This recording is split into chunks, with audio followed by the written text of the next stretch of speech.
27 কোটি টাকার অবৈধ সম্পদ ও কয়েকটি ব্যাংক অ্যাকাউন্টে 260 কোটি টাকা অস্বাভাবিক লেনদেনের অভিযোগে সাবেক পররাষ্ট্র প্রতিমন্ত্রী শাহরিয়ার আলমের বিরুদ্ধে মামলা করেছে দুদক।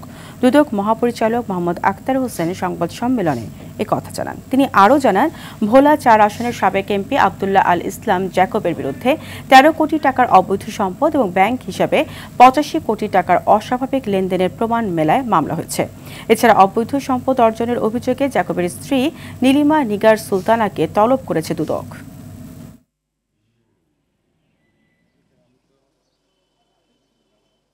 মোহাম্মদ শাহরিয়ার আলম, সাবেক সংসদ সদস্য, রাজশাহী 6, পাবলিক সার্ভেন্ট হিসাবে দায়িত্ব পালনকালে ক্ষমতার অপব্যবহার পূর্বক অসাধু উপায়ে 27 কোটি 38 লক্ষ টাকারও বেশি মূল্যের জ্ঞাত আয়ের উৎস বহির্ভূত সম্পদ অর্জন 6টি ব্যাংক হিসাবের মাধ্যমে 260 কোটি 94 লক্ষ টাকারও বেশি মূল্যের অস্বাভাবিক লেনদেন অনুসন্ধানকালে প্রমাণিত হয়েছে।